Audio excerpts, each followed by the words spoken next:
How's it going, everyone? We are back. We're better than ever, and David looks different. We return here after a little bit. Hopefully, we're going to be a little more consistent, but we are back. Like I said, we have a lot of fun topics to go through. It's a absolute marathon, so I would pick your spots and skip through it. Honestly, I recommend it. I'm probably going to do that when I listen through. First, we talk about what we're listening, reading, in manga anime world. We get a little nerdy.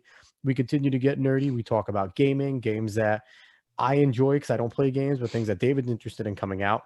We talk UFC, we talk NFL, we talk NBA, and then we talk about how COVID has affected these sports and how we watch them, how we view them, how we enjoy them. Without any further ado, Yapti says hello again. Cue the show.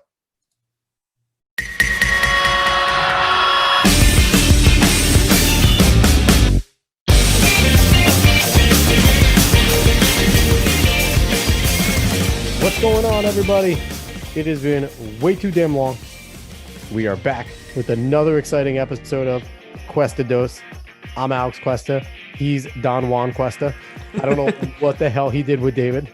Oh, I did beautiful things with him. That's what I did. Last time you met David, he had hair like me.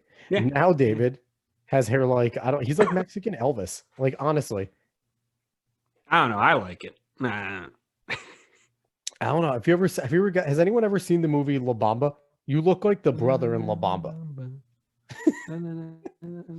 But anyway, so we are back. He is David. He is a beautiful specimen. And we are going to have another exciting show. Hopefully we don't take another like 6 months off after we do this one, but only time will tell. Only time. So David, how's everything been? How are you? Pretty good. Pretty good. The same. Honestly, things are the same for me, other than obviously the hair, but anything exciting occurring in your life? Anything exciting occurring in your day that you can speak of? Not entirely. I mean, I've started doing kickboxing and Brazilian jiu-jitsu, but I've had to stop for a little bit. One, because Thanksgiving and things around that, and two, because I had gotten sick for a little bit and I had to get tested. Came back negative. Yep. But I had to get tested and I had to make sure I was gone for a bit. So I've been off it, but I will be back. And everyone at the dojo just thinks he's soft and got scared off. So probably I didn't have full contact with them yet, so they don't even know why I'm not there. I'll tell them when I get there. So they don't even know that you're soft. They're gonna curl up into a ball when you get in full contact and just be getting like you're gonna be that guy just getting stomped in the corner because he shouldn't be there. Yeah, okay. But that's good. That is good to hear. I'm good myself. It's unfortunate that I haven't been working lately. Obviously, the COVID stuff going on. I'm in construction. Work is slow, but it's given me the ability to do a lot of things around the house. I put up my Christmas lights today, so I'm excited in the front of my house. I did it with unexpected snow everywhere. Do extravagant ones or like no, ones? It's simple. I just put a simple line across the top with colorful lights. That's fair. We don't have many of the outdoor lights, so me and Julie decided that once this is over, we're going to go pillage all the deals and get a bunch of Christmas stuff for next year. I mean, why not? Like, that's going to be one of their cheapest. So. Everything's 50% off. So we're going to do that. So next year, maybe Christmas might explode in our front lawn. But right now, it's just lights. And my older daughter appreciates it. My younger one, I brought her out there, Maddie, and she was just kind of looking up with her chubby cheeks. Like, I don't know what I'm doing out here. It's cold. Yeah. So, but anyway, we are going to jump into the fun, into the nitty gritty. We have a nice mix like we always do. Again, if you're listening to Cuesta Dos for sports, you're going to have to wait because we are a variety show. Right, Dave? Yes. And we are going to keep it with the variety. And we're going to start off with our nerddom as we normally do. Nerddom? I can't say that word. David, kick us off. So we're going to start off with some manga anime recommendations. Now, I have been reading a little bit. I've been catching up on Black Clover and some manhwa Korean manga, basically. But I don't know how to pronounce them, so I'm not going to be able to tell you what I am reading. But I know for a fact that Attack on Titan final season is coming out very soon for anime, and The Promised Neverland is coming out in January, season 2 of that. And I love The Promised Neverland and Attack on Titan, but I do need to catch up on Attack on Titan. What are you reading? Because I think you're reading and watching things newer than I am. Oh my God. So reading wise, so we both talked about off the air. I finished the Gameran manga, and that was absolutely fantastic. which I recommended to you. You did a good shonen martial arts manga. It's just straightforward. Mhm. It's kid is overly powerful. Kid hates dad. Kid Yep. goes to try and kill dad, who killed Yep. a bunch of people in dojo. Dojo's awesome. Yep. Cool thing that I liked about Gameron, if anyone's looking for a fun, just fighting action manga to read, it's the main character, Gamma, is very powerful, but he's not overpowered to the point where he's the only character you care about. Yeah. Basically, every character in his group is almost equal in power, and it's fun to watch them all grow and get stronger. So it's pretty cool. I guess you could say it's a little Bleach-esque in that point, in that way, where Bleach had a lot of people around the similar power. So that's fun. I actually just started the Vinland Saga, which I need to start that. Is really good. It's a different take where you normally don't get from a lot of Japanese manga, where it's talking about Europeans, and it's talking about basically the beginnings of the Viking expedition and all that. It's really cool. Obviously, still reading JoJo, trying to catch up on the Forever JoJo's Bizarre Adventure, and basically the ones that I'm up to date with: Kingdom, My Hero Academy, One Punch Man, Dragon Ball Super. Berserk has given us 3 chapters. Has it? I didn't even know about that. It's given us 3 chapters this year. That is, I don't need Christmas to happen. Usually get 1 chapter every 2 years lately. Berserk has given us 3 chapters. And people haven't watched Berserk or read Berserk, I recommend it because it is one of the most raw, graphic, but fun dark, and awesome and dark manga animes you will ever watch. And the anime is pretty faithful to the manga. So I recommend Berserk. And lastly, you mentioned Attack on Titan. Now, here's the issue with me in Attack on Titan, Dave. I haven't been keeping up with the anime. I watched the first season, and it's not because it wasn't good. First season's fantastic. I started to get hooked on the manga, and the manga is well ahead of where they are. And I'm curious what the hell they're going to do in this final season to wrap it up, because the manga's not over. So usually, Dave, from my experience, when I've seen this, usually means the ending's going to suck. What do you think? I don't know. I think it feels like they've done way too damn well with Attack on Titan that they're going to actually make it a bad ending. I think it's going to end just fine, and it's probably going to go down as a giant water bottle. Yeah, I know. It's probably going to go down as one of the best anime of all time, especially if the ending's good. So I'm excited for that. I'm probably going to catch up on it just because it's the final season. It's one of those allures. Like, it's about to end. Now I got to watch it. Yeah. So 2 anime I want to talk about that I am keeping up with. I think I mentioned Tower of God the last time we were on here. Yes, you did. Tower of God ended. The first season ended. I'm pretty sure I was still only around like episode 6 or 7 when we did our last episode.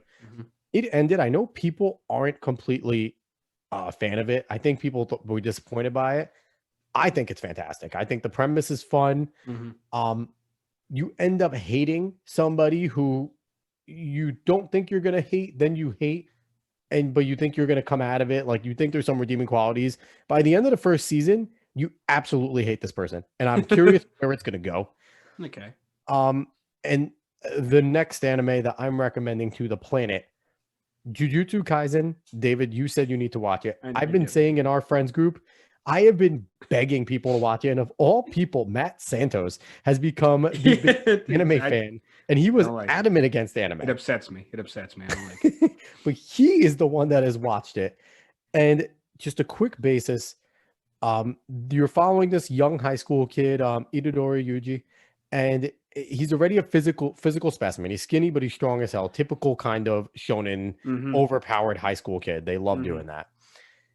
He has the ability to see what's called curses, and curses are just basically these freaky looking things. Yeah. And only a curse can kill a curse. So there's these jujutsu sorcerers who use curses to basically exorcise these evil ones. Okay. To save his friend, he eats the finger of it. There's some fingers of the most evil and strongest curse ever. And the fingers got spread out to make sure that it doesn't come back alive. Yeah. They're trying to collect the fingers to really keep it. The sorcerer is trying to collect them to make sure they can put it away safely. To save his friend and not die, he ate one of the fingers. And now he has the power. And this evil is trying to come out of him. And he's extremely... It's gloomy, it's horror, it's action, it's comedy. And they already introduced the strongest character in the whole thing in the second episode.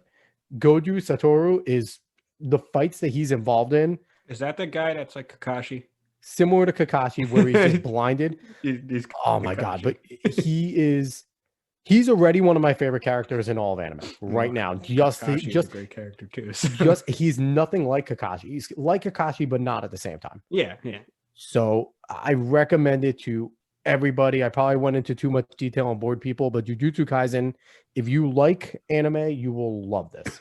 Action anime, it's so good. So Dave, again, we touched on Attack on Titan the final season. I have no idea where they are, but I do have to say it took a really different turn, the actual manga, from where the first season was. Where it is now is a completely different story in a way. Okay. It's a similar story to Marley versus the Eldians, where they were kind of at war with each other. Yeah. But the author has brought in so much more politics into it. It's a completely different way. And I'm curious, again, I'm going to go back and watch it now. Even though I'm questing to finish Gintama and One Piece and catch up on anime. So I'm going to be there for the next 17 years. But Dave, again, I'm curious where they go. Do you expect it to finish off really well? Like, it's rare that an anime actually ends. I expect it to finish off really well. Like I said, they came into anime with their first season, the first episode, blew people away. And it's for the most part, as I'm reading things and I'm catching the wave of how people feel about it, it has kind of kept their standard of being great. And I don't think it's just going to drop off in the last season. I mean, don't get me wrong. Things have dropped off in their last season before, but I don't think they will allow it to happen. I hope not. I have to say, one of the things that's hampering me from watching many things, besides basically keeping up with Jujutsu Kaisen, is number one, I'm also faithful in Mandalorian, because that has been so good. This is off the anime, but it's still nerdy. Mandalorian. And number two, just Star Wars in general. David, I've told you, I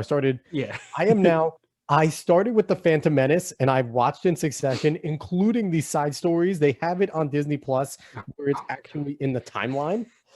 I just finished Return of the Jedi, and now I'm going to start on the new trilogy. Jesus. And so listen, it's the way I get my oldest daughter to nap. I turn on Star Wars, but she's now becoming interested. I'm turning her into a Star Wars fan. Oh boy. Josie is becoming a Star Wars fan. She asked me, what's that? And now she knows who Luke Skywalker is. I don't know if it's a good or a bad thing. And she says Annie when she sees young Anakin. I don't know if it's good or bad. Annie. No, okay. We can go to the next topic. I'm not getting Jar Jar in here. Oh, she did. She did. Go to for the reference, they failed. She did not like Jar Jar. Jar Jar is not endearing to children. Not many people like Jar Jar. Next topic. So we're gonna jump. We're gonna stay nerdiness. We're gonna go with gaming. The next gen consoles are out. The next gen consoles are broken, but they are out. Next gen consoles are nowhere to be found for most people. I was gonna say, have you had a chance of getting your hands on one? I actually don't want one. It may come to as a surprise to you, but I don't want one. I'm actually looking to build my own gaming computer. Yep. Over a next gen console, because I feel like, one, I have too many unfinished games on the PS4 that I want to finish. And I have there's too many things on the PS4 and even my old 360 and the Switch that I have that I can play. I don't need next gen. I'm like, until the new God of War comes out, and I really gonna want that. That might be the only time I go next gen. But I mean, if that's available for PC, then I won't need it. So it's that simple. So I was tempted to I haven't played video games in forever now, because obviously I don't have the time. I do so many things in terms of having a family, working, doing this. I'm writing a novel. I'm doing so much. I do too much. But I haven't had time to Dave, there was another game that wasn't Metal Gear Solid, created by Hideo Kojima, that I almost bought. Death Stranding. I almost bought it. I don't know if you'd like it.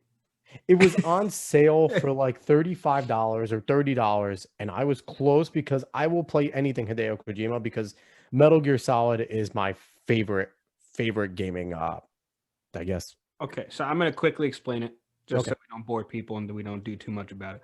But Death Stranding is a game that I love or hate.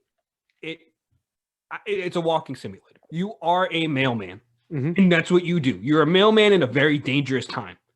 But there's something about it that I thoroughly enjoy, and there's things about it that people find thoroughly boring, which I completely understand. So was it kind of basically taking the espionage from Metal Gear Solid and just making it into a job?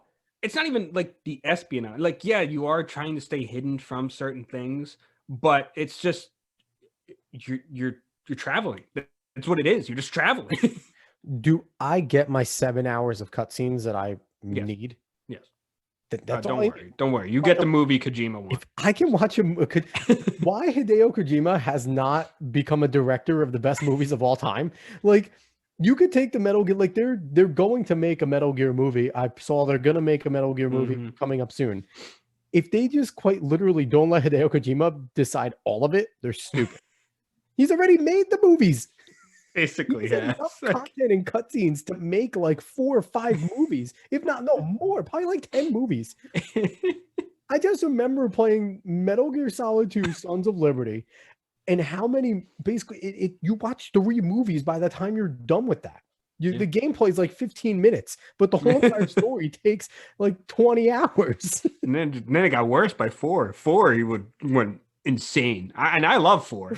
4, but the thing is, though, that's the thing. It's like so many people are like, "Oh, we're gonna skip through the cutscenes," but you're missing out on so much. If you do, number one, the story is great. Hideo Kojima's, his imagination is amazing. I think it's at the Tom Clancy level in terms of his imagination, in terms of putting politics and military and everything all in one, nice little neat and wrapped bow present type of thing. And also, gives you, if you watch these cutscenes as you play through the rest of the story, it helps you understand things that they talk about, things you're seeing, it's imperative that you watch them. It really is, and it's fun. I still think my favorite part is at the end of 2 when the guy in the radio. Oh, they're going insane. Yeah, no, it's a video game and telling you need to turn it off and stop. Yeah, that's awesome. That's an amazing thing. And you actually have to reset the game. You physically have to reset the game at one point to continue, and it brings you right back. Which but I didn't know a PlayStation 2 would be capable of that. Yeah, well, that's the fun thing.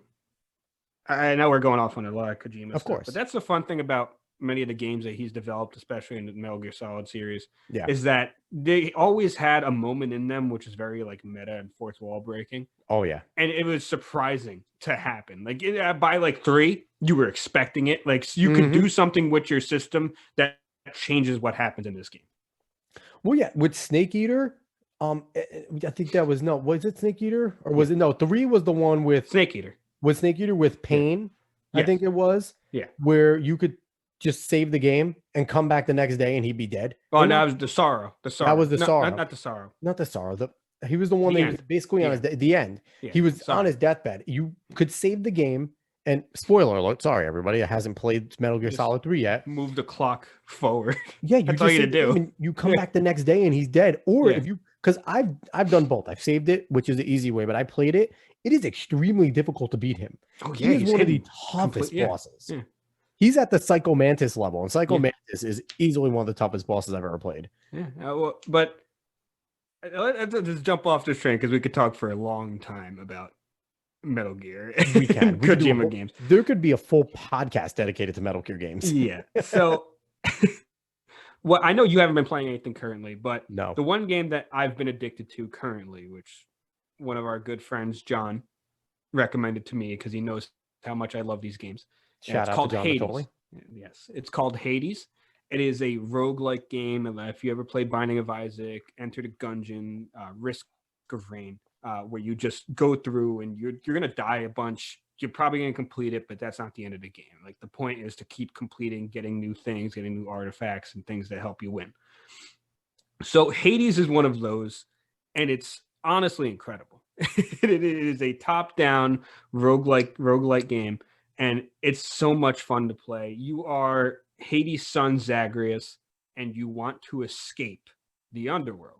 And you have to go through the underworld fighting the dead in order to get out, using multiple weapons that were used against the Titans.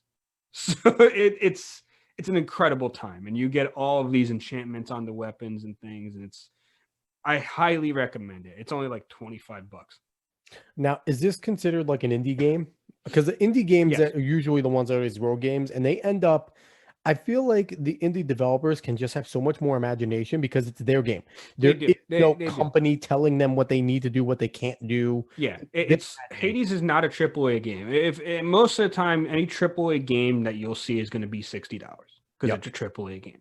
Mhm. Hades is one of the indie games that's just a very, very good indie game. I mean, you look at indie games that have, I think they've won awards or done damn near close to winning awards.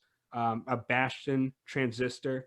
Uh, there's so many of them that are so good. Honestly, if you're looking for games that are very impactful and you don't have to spend a lot of money on, go on Steam and look at very good indie games. Yep. All right. Before we go on any further, because I have nothing to input into gaming really besides talking about my love for Metal Gear. We last time we did this show, we had our good buddy Joe Hackett on it. We didn't do a Mhm. video because he was here. I gotta give Hack No Cap Joe Hackett a shout out. Mhm. His EP was dropped 2 weeks ago now. Me Time, it's called. Yep. Recommend it to anybody. He generally, I guess his genre, if you had to put him in one, would be hip hop esque, but he kind of is just more melodic. He has no true genre. He's a little bit everywhere, and it's a fantastic listen. He's already working on more. I know he's working. He has a few songs in the works already, so we might be getting a new EP soon. But I thoroughly, thoroughly recommend anyone, if you just like music, Hack No Cap, look him up. The EP is called Me Time. And I'll tell you right now, for me personally, skip to the song Miss. Listen to them all. But listen to Miss first, because that's my favorite. David, do you have a favorite from Hacks? Probably mix and match. Mix and Match is good. And if you're looking for pure hip hop and kind of basically the bravado that comes with hip hop, Mix and Match is really good. Yes. So I before we went any further, I just wanted to give Hack No Cap a shout out because he deserves it. And just to let everyone know, you'd be joining the thousands that have already listened to him. So, and yeah, I'm not making that up. Thousand or people well over 1,000 people have listened to him and counting. So you will not be disappointed if you listen to it. All right, we can continue with the show. We're going to move Service on announcement. to sports now. One of the sports that I completely love, fallen in love with. You can put Yaptame down. We're going to talk about the UFC. I'm just going to roll through some past big events that happened. Yep. I believe the Khabib fight happened after our previous one. Yeah, we were talking about Khabib We were fight. talking about it coming up. So Khabib fought Justin Gaethje. He won 29-0. He retires. Yep. Now, he has retired on his mother's request. Dana White is insisting that the lightweight championship is not vacated and that Khabib might come back for 30-0. Khabib's manager has posted things like 30-0 on his Twitter. I have no idea if he's coming back. I see him as a very big man of his word. And unless his mother says you can go ahead and do it, I don't think he's doing it. But then again, she might. I have no idea. But that happened. That's up in the air. That's a rumor that's going to be going on. So I have to think that's an emotional decide too, because his father's passing. He was a major titan in the sport. Yeah. And I guarantee his mother is just at the point where, her love is gone. Yeah. Her husband's gone. And, the sport probably hurts her at this point to just even, her son is involved. Yeah. And, it's got to be tougher. It's got to be tough for the whole entire family. So I understand. And, he seems like a family guy. He was very hurt by his father's passing. The win was super emotional to the point where after Gaethje loses, and Khabib is there emotional, Gaethje goes and consoles him because they all understand, because anyone that got to the level of being at UFC knew Khabib's father. They knew of him, that he was always around. So in terms of him coming back for 30-0, I agree with you. I think he's a man of his word. And I think anybody that gets out to a point where Khabib is, before they can get punchy, basically, which, the term I think we haven't used in a long time with boxing and everything. Yeah. But basically, it's when someone fights a few more two fights than they need to, and it causes, major issues, not only mentally, but physically. And I think there is something to going out, on your own terms before you get punchy, so you can go and continue and make more money doing something else. Yeah. Now, good transition in bringing this up. It's an unfortunate transition in bringing this up because I hate to say this about this man, But Uriah Hall versus Anderson Silva did happen. You want to talk about someone that got punchy? You want to talk about someone that fought maybe too many times? Anderson Silva. As Yep. much as I love him, as much as I consider him a great, he has way too many losses on his career that he doesn't need. He lost again to Uriah Hall. The UFC has cut him. Convincingly. Yeah, convincingly. Uriah Hall TKO'd him. Uriah Hall TKO'd him, and Silva, he moved a little bit like Anderson Silva, but then there was nothing there. It was a complete shell. The bravado was there. Yeah. For a moment, if you turned your head quick and looked back, you thought Anderson Silva was there. Yeah, and that's the thing. Everyone like knows it and feels it. Even Uriah himself, right after the fight, he got down with him. He said, "I'm so sorry. I love you." Like everyone loves Anderson Silva in the game, and they don't love seeing this form of him, and they don't love beating on him at any sense of the word. So that happened. That's very emotional for UFC fans to see Anderson Silva gone in the way he is, but hopefully he's going to be doing well. No other promotion has picked him up yet, and I don't want him going anywhere near bare knuckle if they even want to try to pick him up. The major issue is if he goes to another promotion, he will be very good again in those promotions. Like he will win fights in those promotions because he might be. I think he will, because we have to remember UFC is the pinnacle. They are the absolute best. The worst guy in the UFC is a champion in Bellator.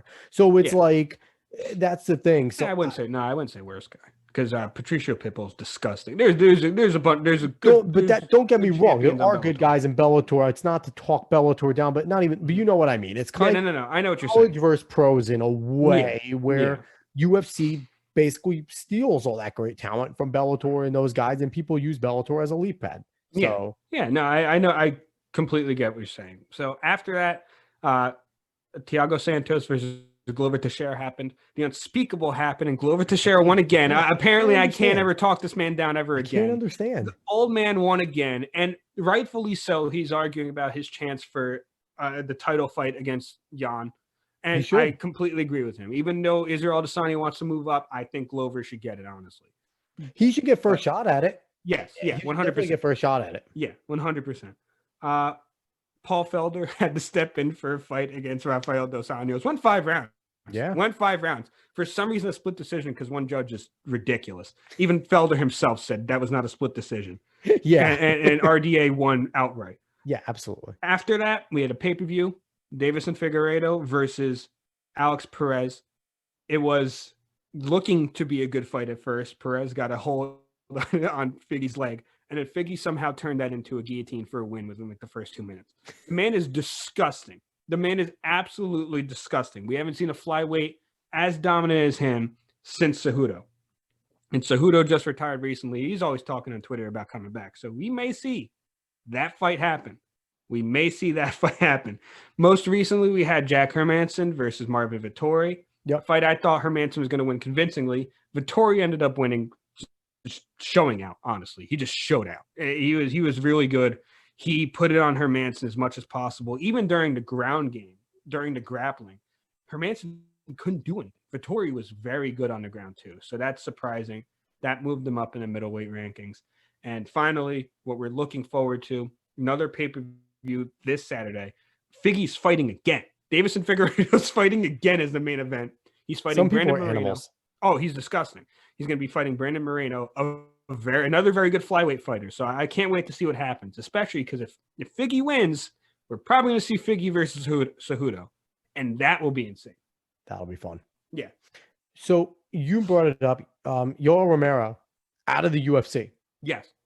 Yeah. What the hell? A top 5 contender out of the UFC. So did you read anything on what the hell happened? Apparently, I've read very little, but apparently it's because of his recent losses, which is all championship losses. So I don't entirely understand that. He still had 3 fights on his contract, but I guess they were so disappointed in the fight against Izzy that they kind of took that out on him a little bit, and maybe they wanted to make some more room in the middleweight rankings. I have no idea. Which is bizarre because Izzy has made everybody look foolish, especially recently. Yeah. He has made everybody look like child's play. Yeah. So take it out on him. It's unfair. Yeah. And I don't know. It's a really weird cut, seeing as how loved Yoel is around the UFC. And so it's It's weird. I don't know exactly what Dana was thinking with that, but I mean, Dana always has an eye for money, so I can't Dana has been exactly making good decisions, so it's exactly. not. And There's no doubt in my surprisingly enough, mind we'll see Romero back in the UFC. we might. Surprisingly enough, Bellator and PFL turned him down. Now that might be because they can't really afford him, but they both turned him down and said they're not going to go after him. I think Apparently, they might Bare have Knuckle did though. Bare Knuckle said that they will. I think they might have turned him down in the way though, because they know that even if they sign him now, Dana might turn around and bring him back just so he doesn't fight in their promotions. No, Because no, Dana's very protective about his assets as well. he's protective about the assets that he wants. Though, when you're cutting a fighter with 3 fights left on his contract, it's not saying that he loves Yoel right now. That's the whole thing. Like, I mean, he let Lyoto go there. He let Corey Anderson go there. Anthony Rumble Johnson is there. He's going to be signing there now. Yeah. So I mean, he's going to keep you if he thinks you're going to earn him the money. That's the whole thing. That's what it is for Dana White. And he does not think that Yoel is going to earn him the money. All right. So last thing I want to ask you about, John Bones Jones officially moved up a heavyweight. Apparently he's at the weight. He's ready to go. He's raring to go. Mm-hmm. What are we going to see from John Bones Jones at heavyweight? Is he going to win? Is he going to get another championship under his belt? So I can't doubt John Jones. His expertise, both in striking and on the ground, is damn near unmatched in the history of the UFC. Like, he's that good in multiple areas. Overall, quick question: is his tendency to try and beat every opponent that he fights at their best thing? Like, he is a troll. He's so good of a fighter that he trolls fighters at championship levels. Yeah. Where he tries to beat you at what you're best at, and he normally does. Is that going to work in a division where everybody has knockout power? There isn't a heavyweight that doesn't have knockout power. So is it going to work in a division where getting caught could mean his first big loss? First loss.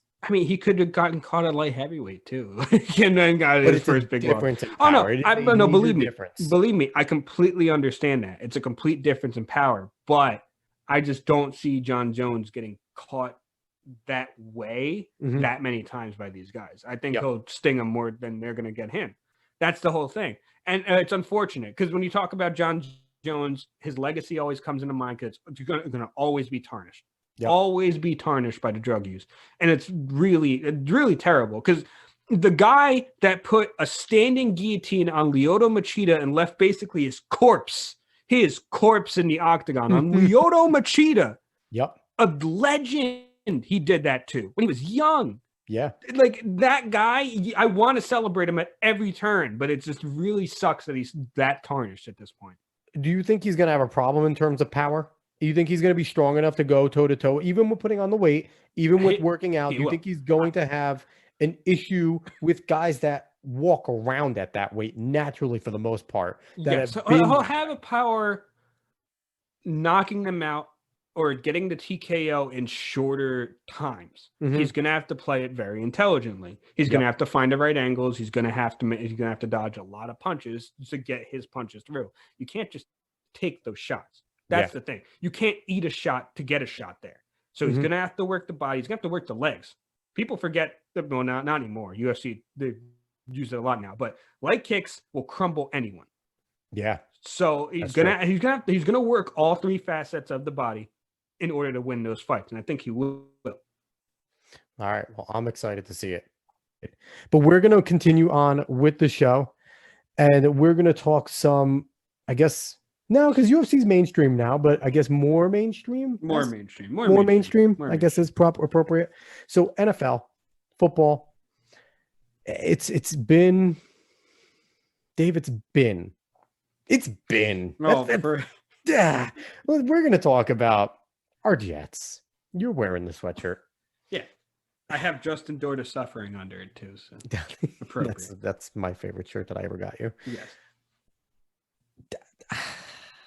What do you there really isn't much to say. What is so? It's been, when you get to the point, we're at the point of Browns fans where it's acceptance at this point. I don't think Lions fans ever got to the point of acceptance, even with their 0-16 season. I think they were always just kind of pissed, like, we need to be better. But Browns fans got to a point of acceptance. Jets fans are at Browns fans level. I never thought we'd be at Browns fans level, but this is arguably the worst team in NFL history. Yeah, one of them. Which is funny because the year where the Jets were predicted to be the worst team in NFL history, they ended up winning 6 games or 5 games. Yeah. This year, we were given a few primetime games because of the way we finished the year last year, and we're 0-12. Greg Williams fired for the arguably the worst call in the history of sports. He's been picked apart by anyone and everyone that knows football. Dave, did you hear Rex Ryan picking him apart? No, really, I don't need to hear everything. I know all the all the critiques against that.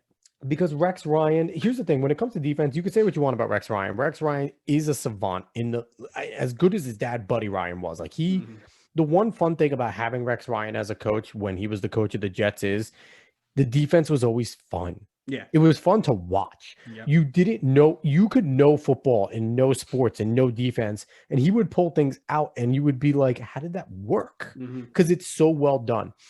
He destroyed Greg Williams and flat out said that call was nothing but ego. That's all it was. And he flat out goes, I have a big ego. He goes, but I also like to win. He goes, that call had nothing to do with wanting to win a football game.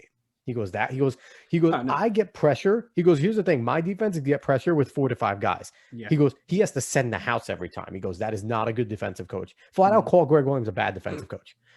And, I was excited when we got Greg Williams beginning of the year, but the more that I watch, 2 years ago, last year he did good things with a group of guys that was nothing. This year, he still doesn't have much talent there. And it's better than it was, I think, in some ways. But he's just been bad as a coach, equally as bad as Adam Gase. Yeah. I didn't expect the defense to be this bad. Yeah. Yeah. I mean, it's all been bad. That's the whole thing. It's all been terrible. And that it makes the bright spots shine brighter. And it makes anything that can't be that shiny is going to be brought down. So, I mean, we've had Quinnen Williams have a fantastic year.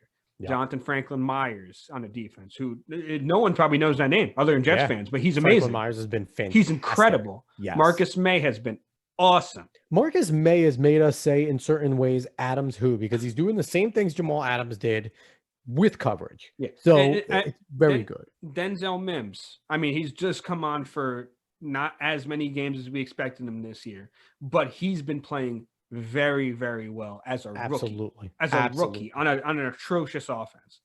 So, and I mean, we just saw Ty Johnson run very well in that game against You can't not talk about Mekhi Becton, who's being argued as the best left tackle in the game already. Yeah, Mekhi Becton is absolutely disgusting. Honestly, our offensive line has been better than last year.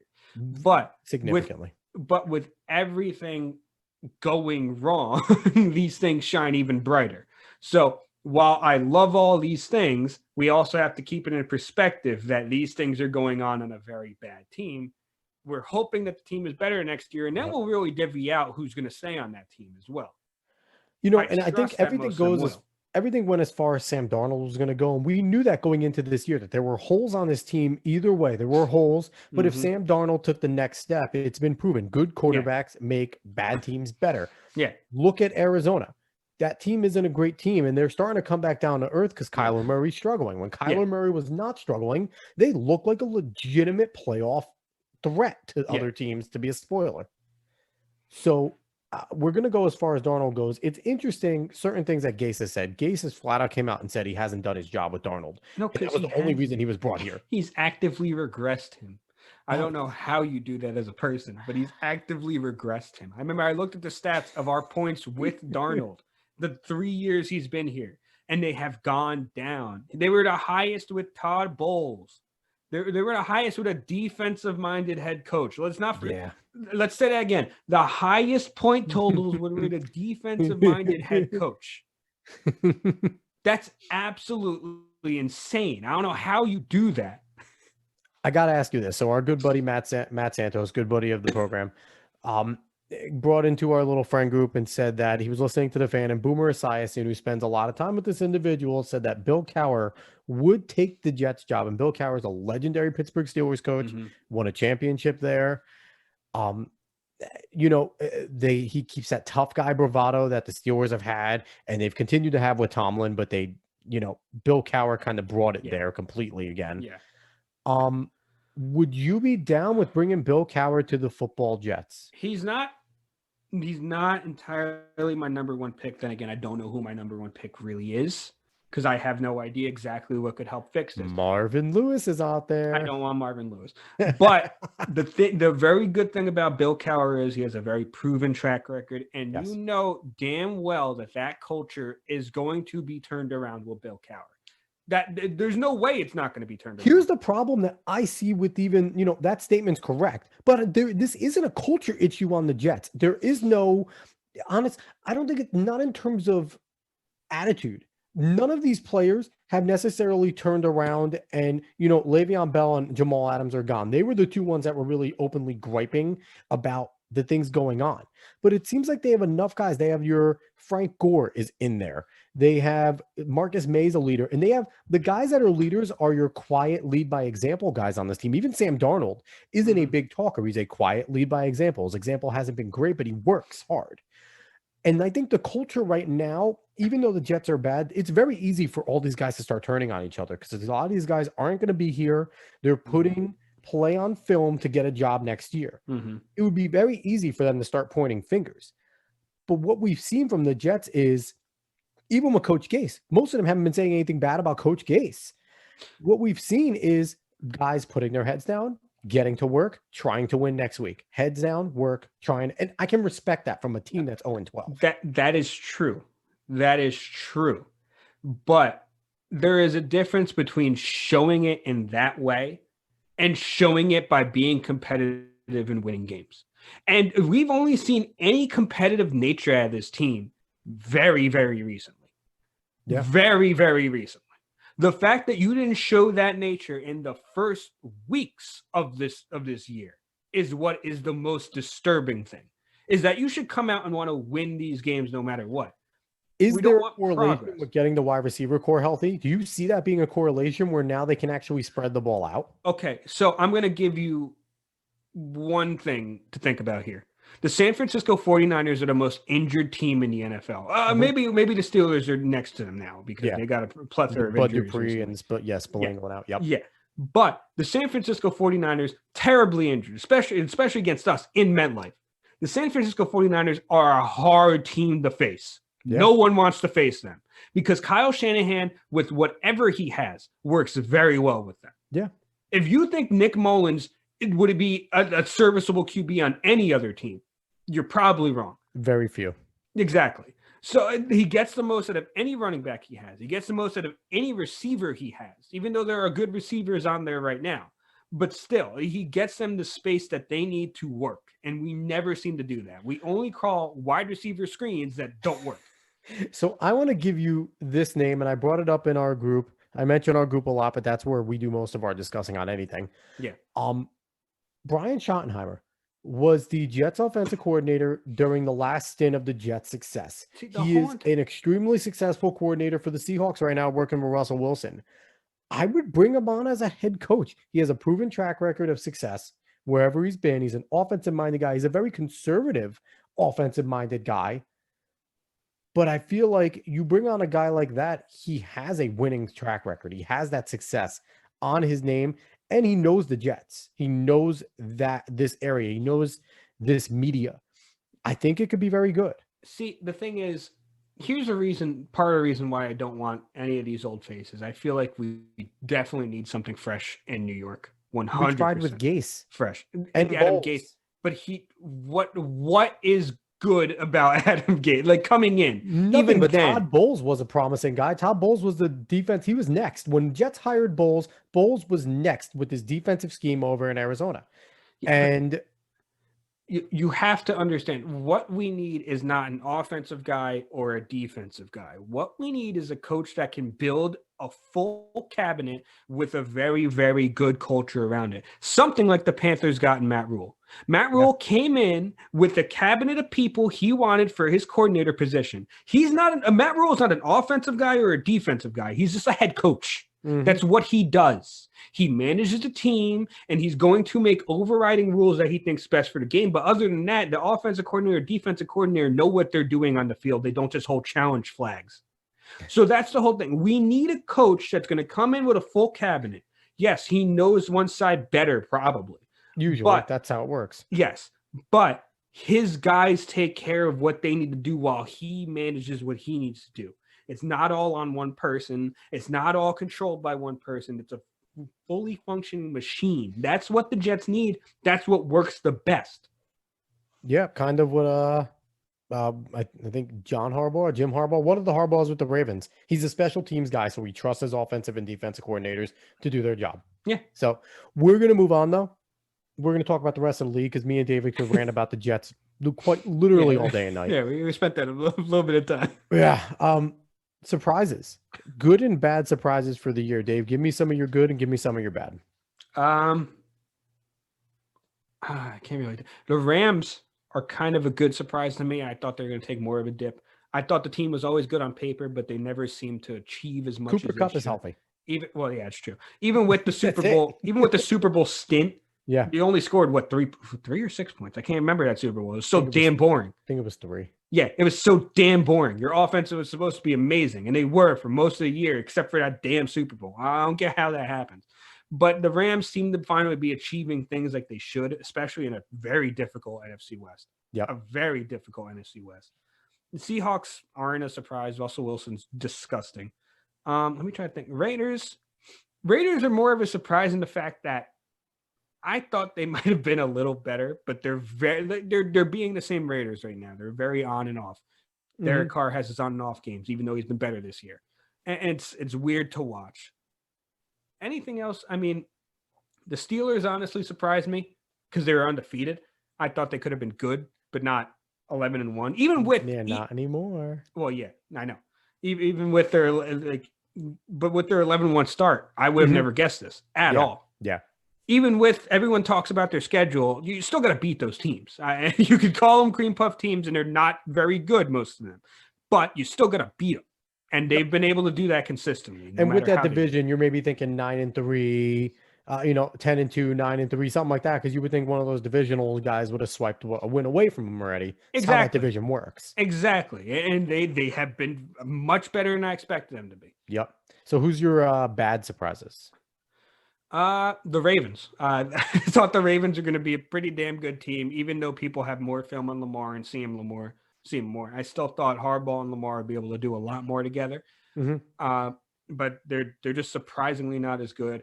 The Cowboys before Dak went down were surprising because that defense is literally one of the worst I've ever seen. They're that atrocious. Like Dak is a very good QB. I think he is. I think he's a very good honestly, QB. Yeah, that defense basically is Jalen Smith, Van Der Esch, and Awuzie, and that's it. Everyone else is kind of bad. Yeah, like Lawrence isn't himself. Yeah, they've been surprisingly bad, the Cowboys, when they were with Dak Prescott. I mean, like going down by usually around 20 points by halftime. They just gave up their 4th 200-yard rushing game as a defense yesterday. Yeah, it's in the year. The year, 200 yards, 12 games. It's wild. And then another one, just to top off my list, is surprisingly bad. The Eagles. The Eagles have been surprisingly bad as well. Yeah. I did not think they would be this bad. I did not think Wentz would look this bad. But I mean, they've had their plethora of injuries as well, and things have just been weird in Philadelphia. They've been weird. Yeah, that line has been bad. Wentz has been destroyed all year. I gotta give Wentz a little bit. I'm not a huge Wentz guy, but he's been hit a lot. Yeah. So my good and bad surprises. My good ones, the Dolphins. As much as I hate them, the Finns coming out 8-4. I thought 8-8 was their ceiling with Fitz, and then eventually going to Tua. I really thought they, Fitz we've seen Fitz. We know Fitz. He's serviceable. He can win games. Yep. I thought Tua was going to struggle and maybe show signs and win a few late.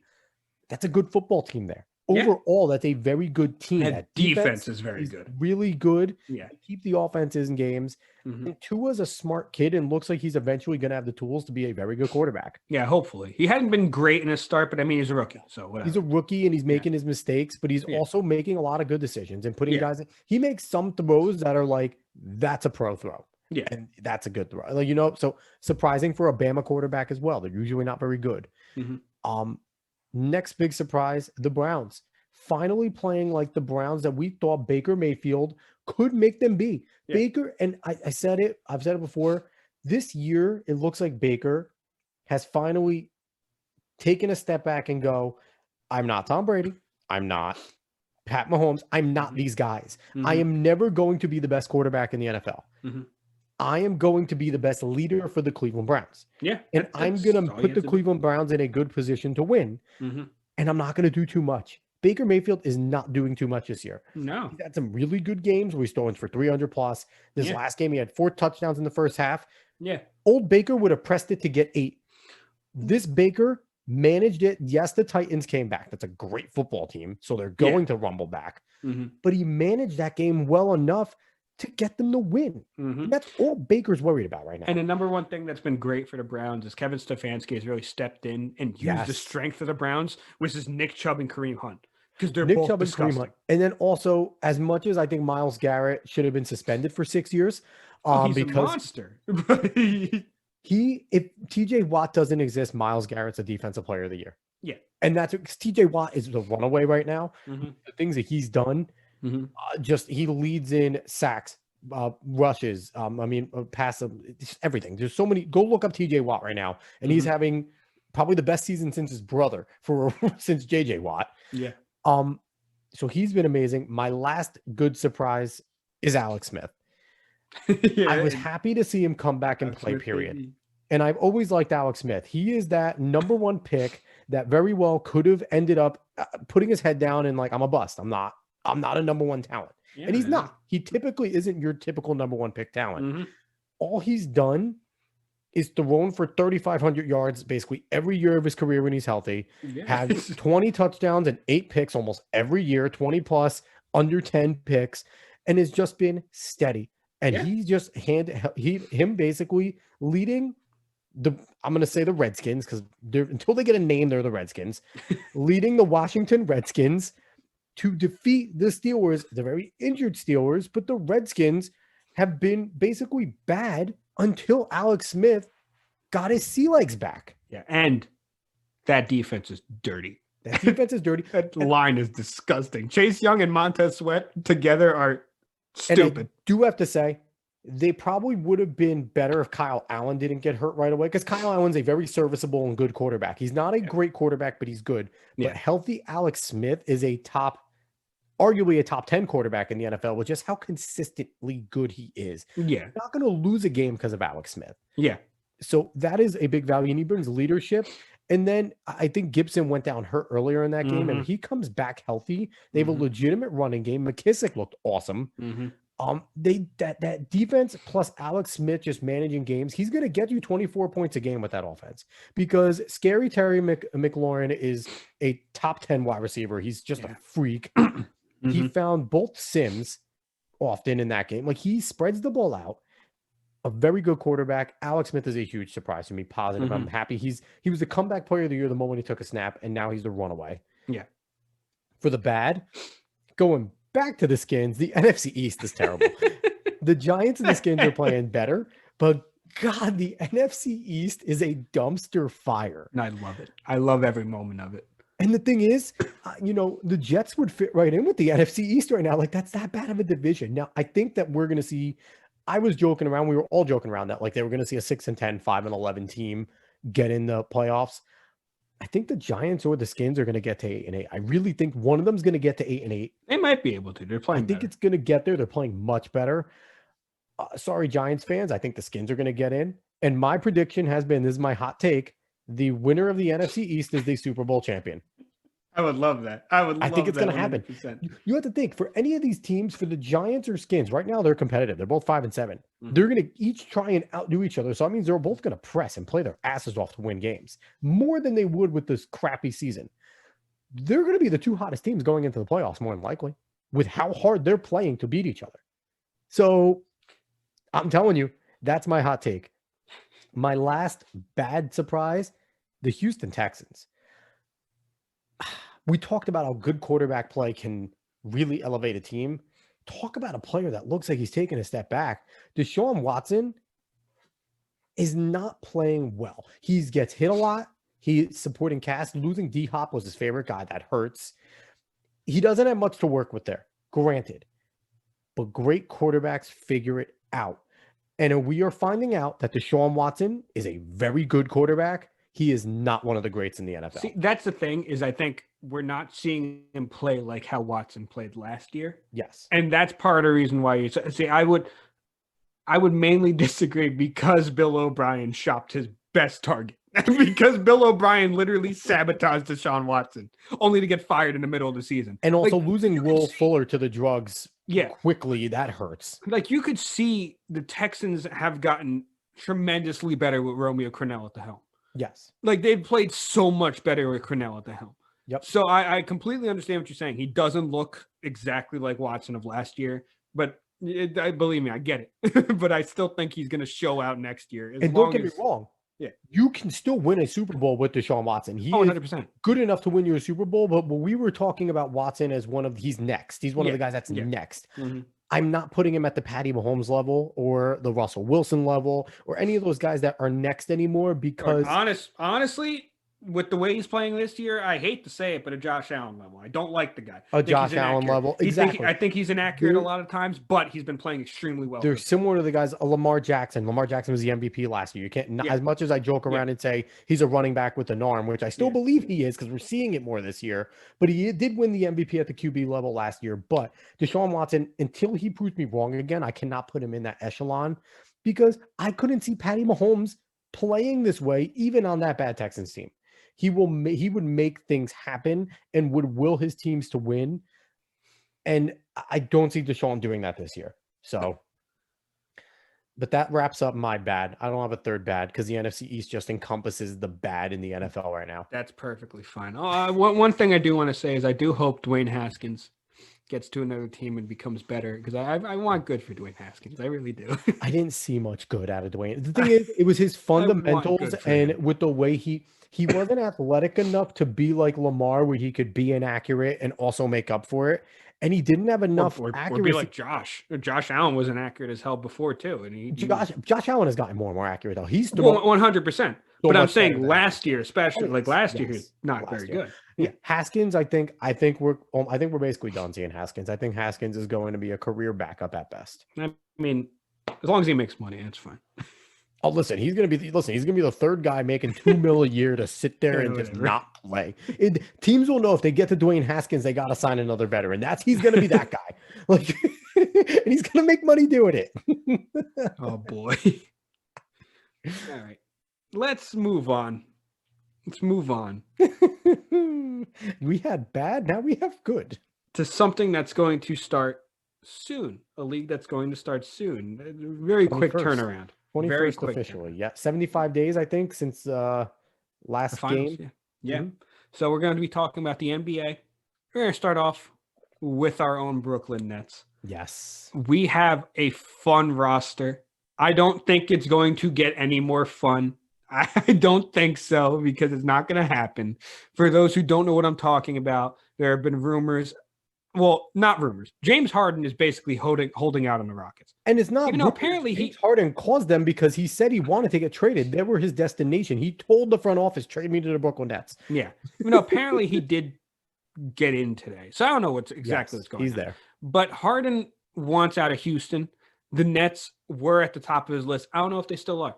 I know the Sixers are on there. I know a couple other teams on contenders. That's what he wants. He wants a contender. Yep. And Houston is saying, well, we want a star back. No one seems to want to give the star and a bunch of young players as the haul for Harden. Yep. So I don't know if he's going to get moved out of Houston. I don't think Sean Marks is going to make that move. I think he's happy where we're at. I think he believes that Karras is the third guy. So I'm fine with it. It's weird to be at a place as a Nets fan to say, I don't need James Harden. That is very weird to say, but I love it. I absolutely love it. Yeah, we're giving up 30 plus a game for 25 plus a game. I'm cool with Karras giving us 25 a game. Yeah, Like, exactly. I'm That's the whole okay thing. with that. Yeah. I mean, we got Joe Harris back, so that's all I need. Everyone needs that sharpshooter. Exactly. What have we seen in the NBA? The championships are won by the sharpshooters. Yep. Yep. Robert Ory, Bruce Bowen, Ray Allen, even Kyrie when he played the role of the sharpshooter with the Cleveland Cavaliers at that point. Yeah. Amen. So, what are you expecting from the Nets? Is it championship or bust? It's not championship or bust. We have 2 years. It's health or bust. Honestly, what I'm expecting from the Nets is healthy or bust, because as much as I love Caris LeVert, Spencer Dinwiddie, and Joe Harris and Jared Allen, if those are our 4 stars again for any point in this season, we're in trouble, because they're very good players, and we've seen it. They're playoff players. They will get us to the playoffs. They will get us a 5th seed, 6th seed, maybe 4th seed. Nets are looking for 1st and 2nd seed. You have KD and Kyrie. Your expectations are 1st, 2nd seed. Your expectations are winning most of the games against your Sixers and Raptors and Celtics in your own division. It is having players that can now not worry about fouling out and hounding Giannis Antetokounmpo. Couldn't have guys really play the roles of playing Giannis Antetokounmpo hard, because they still had to be contributors. But when you have Kyrie and KD, you can tell some of your others, you could tell Caris LeVert be more aggressive than defensive, because Caris LeVert is a great defender. You could tell certain guys, you could tell Jeff Green to bug him, who we just signed. It gives more leeway in the way of when these 2 superstars are actually on the floor, you can now sit there and have everyone else play hard, because they don't have to worry about contributing as much. They just have to worry about playing their role. I'm very happy to see Spencer Dinwiddie still on the roster. I am still convinced he will not be on the roster come trade deadline. As much as I love Spencer Dinwiddie, his value can give us too many assets, and there's too many guys that do the same thing that Spencer Dinwiddie, Caris LeVert, and Kyrie Irving do on that team. So I don't know. I think as much as I would love to see Spencer stay, as much as I would love to see Spencer try and win a championship with the Nets, I don't see it. But with the Nets, that's what I'm expecting. I want health. I want KD to be healthy. I want him to play. He's not going to play all 72 games, but maybe play 60 to 55 of them. I want Kyrie to play 60 to 55.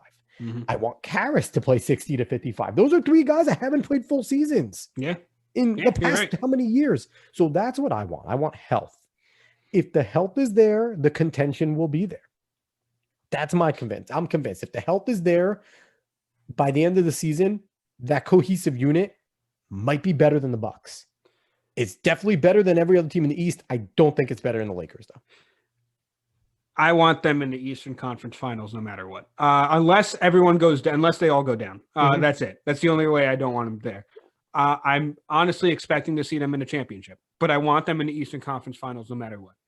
But like you said, unless KD and Kyrie go down, or unless one of them go down, honestly. But I still want you there. That you built this team for this reason. So I believe we can get there, and I believe we could see it this year. Question. So if they do get there this year and it's the Lakers, unfortunately, I'm taking LeBron and AD as a superstar tandem over KD and Kyrie. I think they're better. Just flat out. I just think LeBron and AD are better than KD and Kyrie. Supporting cast is comparable, but they just signed the 6th man of the year and the runner-up to 6th man of the year. They just bolstered that team, and that depth is very good there. So is the Nets, but I think they lose to the Lakers in 6 games. So what we would see in that matchup is how much the growth of Jared Allen has gotten to, how much the growth of Karras has gotten to, how much the growth of Joe Harris has gotten to.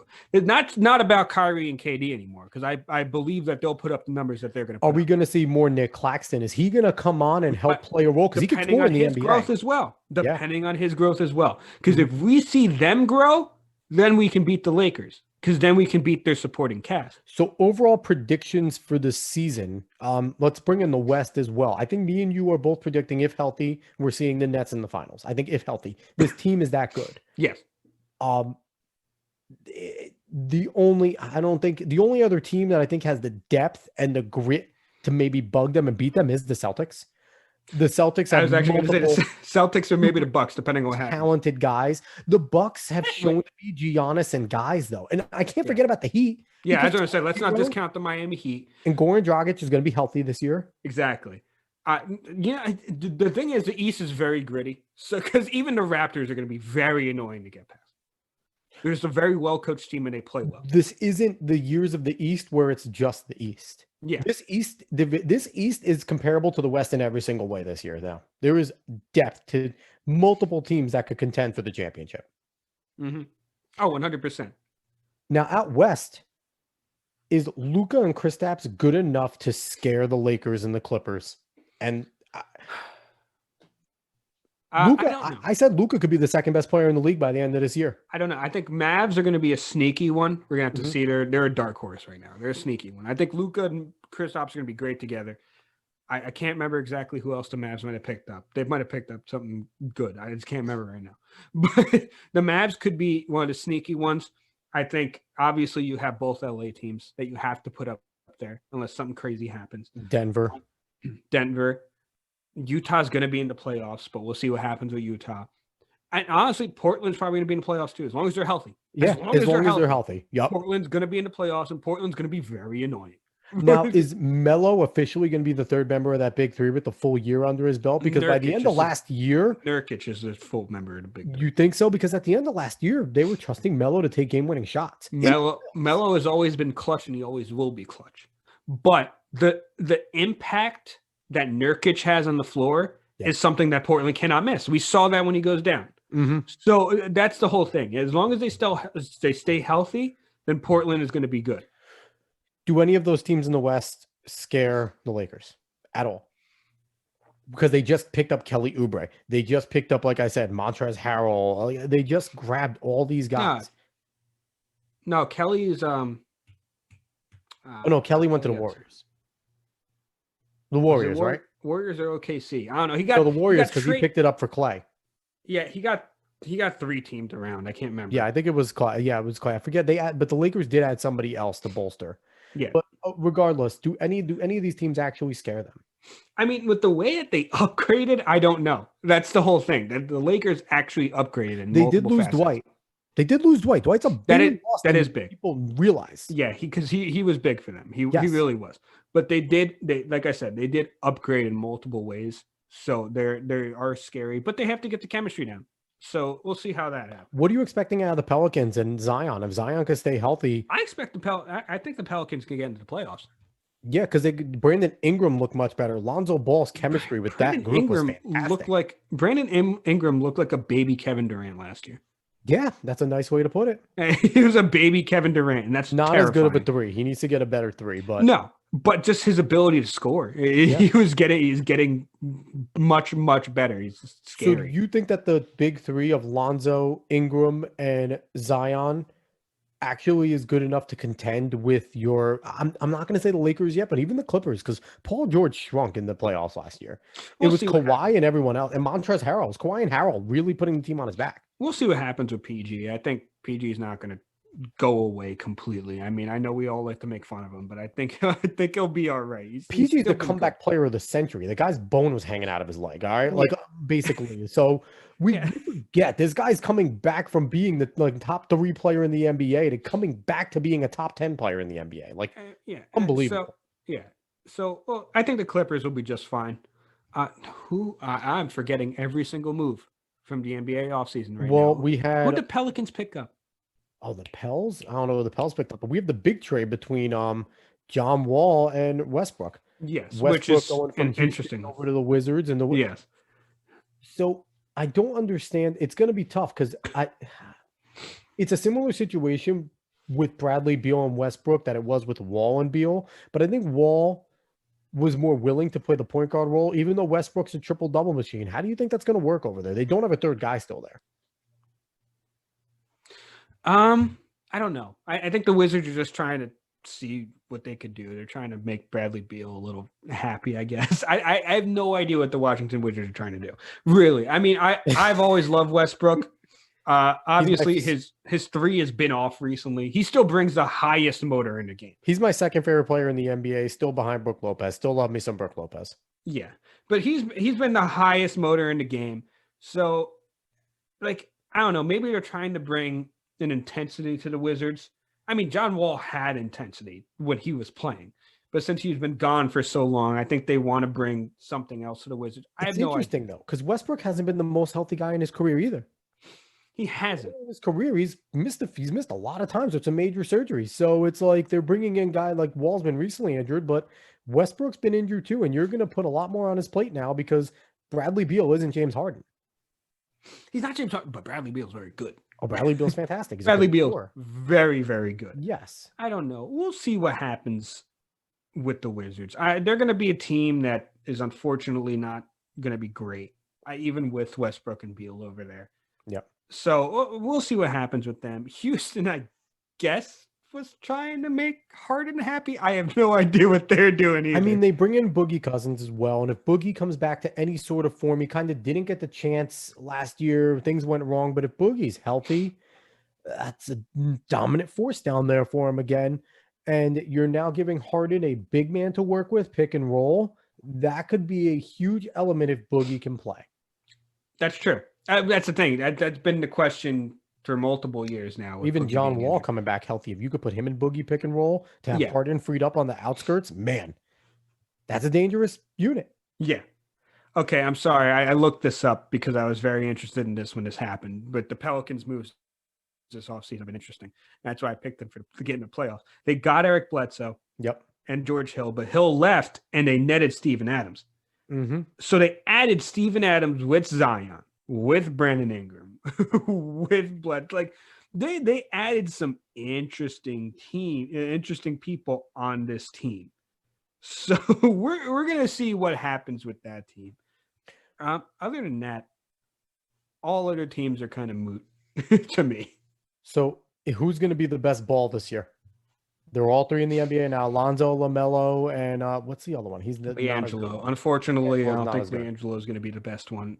Melo might be. LaMelo might be. Unless Lonzo takes a bigger step, because Lonzo's been all right. He hasn't been great, but he's been all right. He stepped up a lot last year. Last year, when he got traded and was basically the point guy to set up Ingram, opened him up a lot more, and he's a good defender. He did. Oh, yeah. Defending and passing, yes. But Lonzo needs to take more of a step in scoring-wise because sometimes he leaves a little bit more to be desired there. That shot is broken. Yeah, the Pelicans will need that. There's been times where he's gone off scoring-wise, but most of the time he's not consistent. That's the problem. I think LaMelo is going to light up definitely some games. Might be his first game. But LaMelo is going to shoot from forever and make them. So I don't know. I'm excited for him. I want to see how he does. I think he's going to play very well. I think he's probably going to be better than Lonzo, especially scoring wise, but we'll see. I mean, who knows? Lonzo might take the step, especially with the team that the Pelicans are trying to build. Yeah. So last few things before we close out this topic. If anyone's still watching or listening to this marathon, thanks. We just haven't talked for a while, so we're doing it. Anyway, are you excited to see who makes their pull-up 30-footer? Because Damian Lillard tweeted to Steph Curry, yo, you just want to pull up from 30 in the middle of the first game? And Steph's like, bet. So they're going to do it because it's something that they do anyway. But now they're just going to walk up and do it, and it's going to mean something. Who's going to make their 30-footer? And one of them's against the Nets, so. I want to say Steph. He's been out the whole year, basically. So you kind of forget. But, I mean, Steph did it before Dame. So I want to say Steph. But who knows? He might be a little rusty. Coming in. So I don't know. I think Dame's going to do it because, like you said, the rust might be there. But I just can't wait to see them. You know, if you're a defender now, are you going to defend them from the 30-foot mark on just because? If he's not in the beginning. In the beginning of the game doesn't matter. But we've seen it. When they get hot, defenders are out there. You do not let them travel alone out there because they're going to hit that shot. That heat check is disgusting. it's insane how easy, especially both of those guys have made it look over the past few years. Yeah. Those two have been the biggest culprits to do it, Yeah. and it's not even scary anymore. You once they do it, you're expecting it to go in. Yeah, That's how ridiculous it is. we see it from everyone in the league. Everyone who's getting a good rhythm, they always get that heat check in. Oh, and quick aside, congrats to Seth Curry. I was reading something, and he was regarded as an elite shooter. And to go from being Steph Curry's brother to now actually being a player and being someone that's respected and used, and going also to Austin Rivers as well, another one who was just Doc's son is now a legitimate player. Mhm. Kudos to both of those guys for doing a lot of what probably a lot of other athletes can't do, overcoming being someone's brother and son to now actually being respected. Kudos to both of those guys. Yeah, 100%. All right. So lastly, NBA champion. Who is it? It's probably the Lakers again, but I'm gonna say Nets because I want it to be a thing. Because I want it to be a thing. I'm saying Lakers in 6 against our Nets, and if not, it's Lakers in 5 against the Bucks. So I think the Lakers are going to win. Celtics might be in there. Giannis may still not get into a final. Maybe, but I just can't. The number 1 player in the world and the number probably 4 or 3 player in the world on the same team that play different positions that work well together. Because people forget AD was widely considered the 3rd best player in the league for the longest time. And he's still in my top 5. So they're ridiculous and they work really well together. So it's tough to bet against them. All right, we'll see. All right, last topic. Last topic. Maybe it'll be quick. Maybe it won't. Undoubtedly, because it's me and you. Yeah, we can make this a little quick if you want to. Yeah, we could try.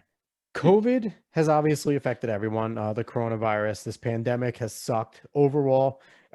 It's gone on way too long. It needs to go away. Mm-hmm. But as I'm watching the games, I find myself thinking,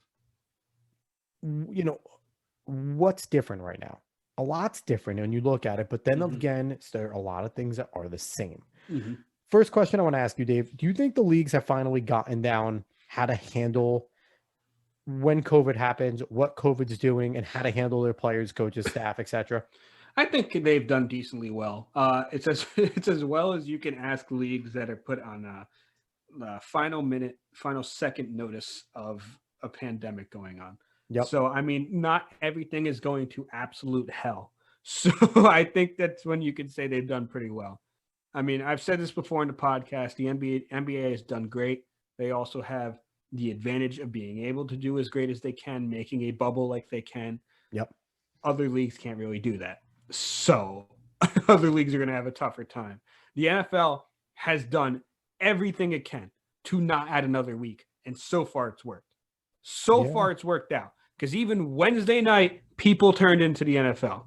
So it has worked out. It has worked out 100% so far for them. Yes, people have gotten COVID. That's expected.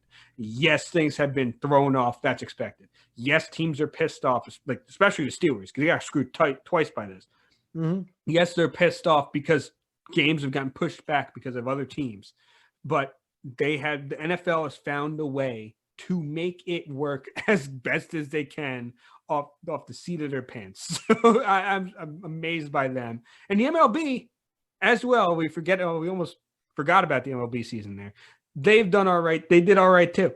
Once they got it together. But they had listen, like I said, this is last second preparation you're really giving these. Now, speaking of preparation, NHL has had a lot of time to prep, and there still was no agreement on how to go with this season. Mm-hmm. They are struggling. There has been suggestions of playing a fully outdoor season, which could be done. There's plenty of arenas. We've seen they do the winter series every year. Yeah. I feel like it would be crappy for the players, but at the same time, a lot of these players would feel like kids again, just playing out on outdoor rinks like they used to. Yeah. I mean, honestly, I think the players just want to play. So either way they could do it. Either way they could get it done. I think they'll be happy as long as it's not the dumbest thing in the world. So one thing that I have noticed while doing this, though, and again, we all know COVID's here. We're all experiencing, the things that going out and wearing a mask all the time and having to social distance and all this stuff. Mm-hmm. And when you're watching the games, you do see the people on the sidelines or everywhere with masks, or even people, if they are in stands, a lot of them are still wearing the masks. But when I watch the actual play, David, it looks the same. I'm not noticing a difference. I think everyone thought there would be something weird. Like I don't know. My expectation was that, you would maybe notice that there was a difference there. I don't notice a difference. When I'm watching football games, it looks like football. All the players are handling this very professionally, where they're just going about their sport. They're not letting the lack of fans deter them. They're not letting the differences deter them. I feel like that's been the best and most refreshing part to me, is what the players have been doing and how they've been doing it. Mhm. Is that when they're out there, especially the NBA guys in the bubble, it was a practice session every single game. Mhm. And they gave us fun basketball to watch, especially Jimmy Butler Yeah. being a grown man Yeah. every single time he stepped on the floor. Yeah. Dave, do you get the same thing where every time I watch it, I'm expecting it to look different because of everything that's going on? And when I watch football games, basketball games, even the baseball, it's just the sport. They just played. I mean, honestly, watching the Jets always feels pain. So that's I'm surprised you feel anything at all. I don't feel that's anything anymore. neither here nor there. But yeah, for the most part, the players have done things just as they would almost any normal season. I Yeah. think obviously they don't want to break how they would go about their traditions and their rituals before games, during games, in order to get in the right mindset, in order to beat the other team. Because you don't want to break your own rhythm in Mhm. order to do that, even with everything else going on. I mean, once you get to the professional level, you know there's going to be distractions. It Yeah. is an enormous one, but you know you have to push through it no matter what. Yeah. So they've done extraordinarily well with that. That they've, for the most part, complied with like as much as as much as they can and everything that they can. So yeah, no, for them, yeah, agreeing with you, it has seemed pretty much the same. Obviously, for them, there's no real home court advantage. Hmm. That's probably the biggest thing for them. I mean, Yeah. especially in Seattle, for the Seahawks. I mean, that's supposed to be their 12th man. That's supposed to be so loud that the opposing offense actually has to take a timeout in order to get the play down. So the home field advantage or the home court advantage isn't felt. So I know that's affecting the players in some ways, either for a pro for the opposing team or a con for the home team. But for us, it's been kind of the same. Yeah. Yeah, definitely. It's a testament to the professionals and how they go about their jobs. And Mm-hmm. as much as, athletes take scrutiny for certain things, I got to give all the professionals kudos for going out there, doing their jobs, doing the product, and making it, not making it be a step down. NFL football is still NFL football. NBA Yeah. basketball is still NBA basketball. The caliber, the level of play was there, even through guys missing with COVID. The Mm-hmm. talent has still been there, and it's kudos, and the coaching staff and everybody involved has done a great job. Mm-hmm. But all right, David, last words. Anything you have to say before we end out this marathon? One thing I somehow forgot to mention in the UFC portion: Conor McGregor is fighting again. Conor McGregor is fighting in January. It's a rematch against Dustin Poirier, who should not be left out of any UFC talk. He's a great fighter as well. But Yep. Conor is fighting again. He just got the most views on a UFC Instagram post off of him riding a goddamn bicycle. The king is back. It's honestly astounding how much people love him. Fitzpatrick looks better in the sunglasses than he does. Anyway, so again, everyone, thank you so much for listening. If you finished all this, thank you so much for listening to the marathon. We appreciate it. Thank you. Hopefully we'll be back next week. Knowing me and David, we have no idea what the hell we're doing week to week, so maybe. Yeah, we'll see. Again, everybody go out, listen to Hack No Cap, Me Time, EP, find it anywhere, Spotify, iHeartRadio, Amazon Music, Apple Music, anywhere and everywhere you can find it. He's on Alexa. Say, play Me Time album by Hack No Cap. It works, I promise. I think it works on Google Home too, Siri, anywhere you can find it, go do it. Proud member of the Opinions Podcast Network family is Joe Hackett. Again, I'm Alex. He's David. I'm not going to give you our Twitter and Instagram because we don't do anything important or special on there anymore. Exactly. We still don't have a Cuesta Dos Twitter. So I'm just going to say word of mouth it. Tell everyone that we're fun to listen to. Pick your spots you want to listen to in this one. You really should because it's really long. Mm-hmm. But again, everyone, I really appreciate you all listening. I'm happy you guys sat through my pee break. Have a good one.